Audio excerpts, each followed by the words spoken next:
प्रथम वर्ष संस्कृत द्वितीय प्रश्न पत्र में हम हितोपदेश देख रहे हैं। इसकी पूर्व पीठिका बता दी। राजा ने अशिक्षित मूर्ख पुत्रों से होने वाले कष्टों का विस्तार से वर्णन किया, विद्या की महिमा बताई। अब उसके बाद कहते हैं, एतत् चिन्तयित्वा राजा पंडित सभाम कारितवान। एतत् चिन्तयित्वा, यह विचार करके, एतत् मतलब ऐसा, चिंत धातु में त्वा प्रत्यय, चिन्तयित्वा ऐसा सोचकर, राजा पंडित सभा, राजा ने पंडितों की एक सभा कारितवान करवाई। कृतवान और कारितवान, क्री धातु में अगर तवतु प्रत्यय लगाएंगे तो कृतवान बन जाएगा। और जब ये प्रेरणार्थक बनानी हो, किसी और से करवानी हो कोई चीज, कोई काम, जैसे कार्यम करोति, काम करता है, और अगर कहेंगे नौकर से काम करवाता है तो कार्यति हो जाता है, उसमें णिच प्रत्यय लगता है, णिच प्रत्यय। कहा पंडित सभाम कारितवान, राजा ने पंडितों की एक सभा करवाई, बुलाई। राजा उवाच, भो भो पंडिता, हे पंडितों, श्रूयताम मम वचनम, मेरे वचन को सुनिए।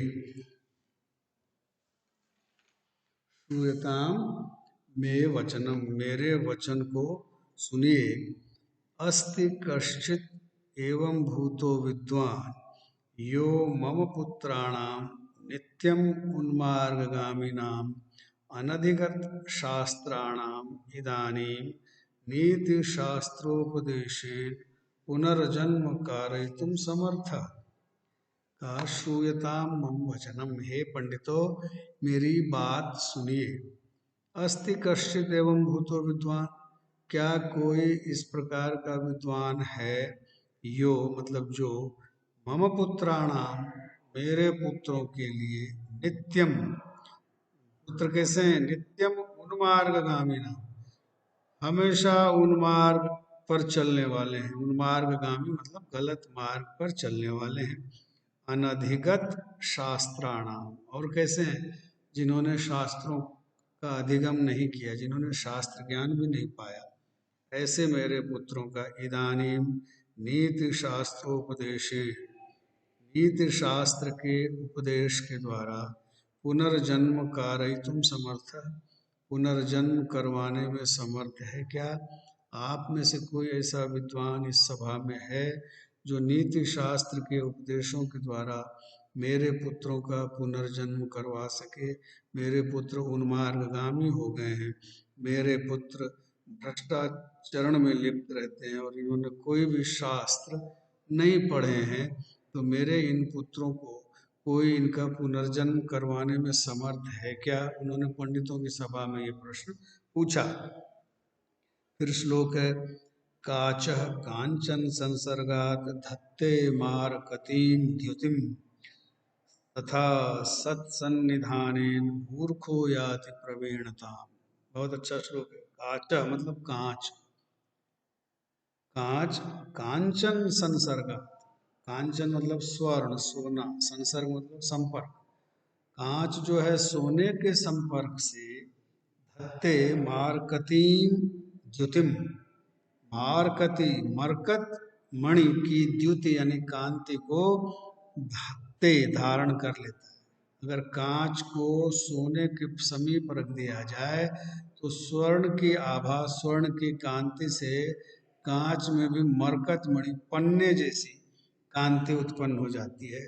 तथा सत्सन्निधान, उसी प्रकार सज्जनों के सन्निधान से, सज्जनों की संगति से, मूर्खो याति प्रवीणता, मूर्ख भी प्रवीणता को प्राप्त कर लेते हैं।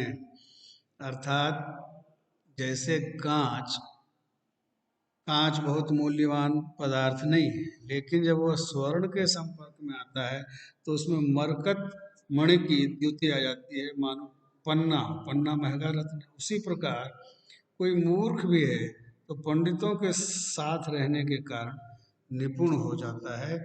यह नियम है।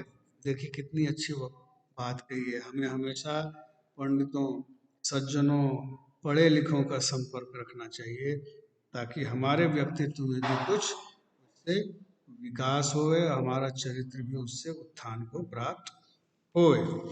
अगला देखिए, हीयते हि मतस्तात हीनैः सह समागमात् समयश्च समतामेति विशिष्टैश्च विशिष्टताम् एतात् मतिः हीनैः सह समागमात् हीयते समयैः सह समागमात् समतामेति विशिष्टैः विशिष्टामेति। देखिए एक और नियम बताया कि हे तात, हे वत्स, मतिः यानी बुद्धि, हीनैः सह समागमात्, हीन के साथ, नीच के साथ, बहुवचन में हीनैः तृतीया बहुवचन, नीचों के साथ, हीनों के साथ समागम से यानी कि संगति से हीयते क्षीण होती है, हमारी बुद्धि कम हो जाती है। अगर हम नीच पुरुषों के साथ, नीच मनुष्यों के साथ रहते हैं तो हमारी बुद्धि भी हीन हो जाती है।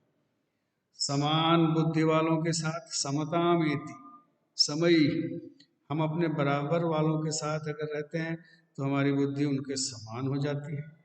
और विशिष्ट ही समागम, और विशिष्ट लोगों के साथ संगति करने से विशिष्टता में हमारी बुद्धि विशिष्टता को प्राप्त कर लेती है। तो इससे क्या सिद्ध होता है कि हमें हमेशा महापुरुषों की संगति ही करनी चाहिए। अंतरे विष्णु शर्म नामा महापंडितः सकल नीति शास्त्र तत्वज्ञ बृहस्पतिरिव अब्रवीत। इसी बीच जब राजा इस तरह की बात कह रहा था पंडितों से, अत्रांतरे, इसी बीच विष्णु शर्मा नाम का एक महापंडित, बहुत बड़ा पंडित, सकल नीति शास्त्र तत्वज्ञ, कैसा था वो पंडित? सकल नीति शास्त्र के तत्वों को जानने वाला, समस्त नीति शास्त्र जिसने पढ़ रखे थे, ऐसा विष्णु शर्मा नाम का एक महापंडित। और कैसा था? बृहस्पति रिव, साक्षात बृहस्पति के समान। बृहस्पति को देवताओं का गुरु कहते हैं और समस्त ज्ञान का भंडार बृहस्पति के पास, वो साक्षात बृहस्पति के समान विष्णु शर्मा प्रतीत हो रहे थे। और वो बोले, देव महाकुल संभूता एते राजपुत्रा, आपके जो ये पुत्र हैं, ये राजपुत्र, ये राजकुमार तो बड़े कुल में उत्पन्न हुए, महाकुल संभूता, बहुत बड़े कुल में उत्पन्न हुए हैं। तत् मया नीतिम ग्राह्यतुम शक्यन्ते, तो मेरे द्वारा ये नीति को ग्रहण करवाए जा सकते हैं, अर्थात मैं इन्हें नीति की शिक्षा दे सकता हूँ। सभी पंडितों के सामने खुला आमंत्रण और एक खुली चुनौती राजा ने रखी कि मेरे इन मूर्ख शास्त्र ज्ञान विहीन पुत्रों को कोई पढ़ा सकता है क्या? तो विष्णु शर्मा जो साक्षात बृहस्पति के समान थे, उन्होंने खड़े होकर कहा कि हाँ, मैं आपके पुत्रों को नीति शास्त्र की शिक्षा दिलवा सकता हूँ।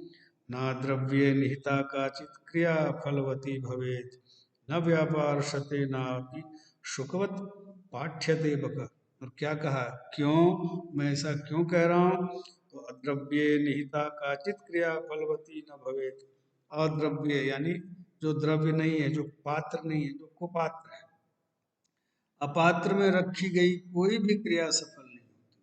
अपात्रे निहिता काचित क्रिया, कोई भी क्रिया फलवती न भवेत, फल नहीं प्रदान कर सकती।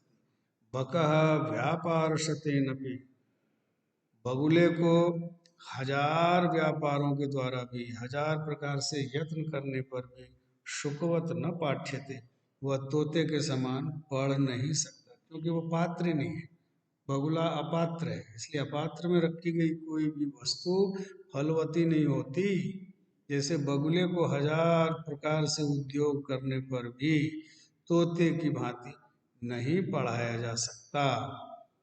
तो कहा, मैं आपके पुत्रों को पढ़ा दूंगा, ये पुत्र आपके अपात्र मुझे प्रतीत नहीं हो रहे, मैं इन्हें नीति शास्त्र की शिक्षा अवश्य दूंगा। ये विष्णु शर्मा ने राजा सुदर्शन से कहा।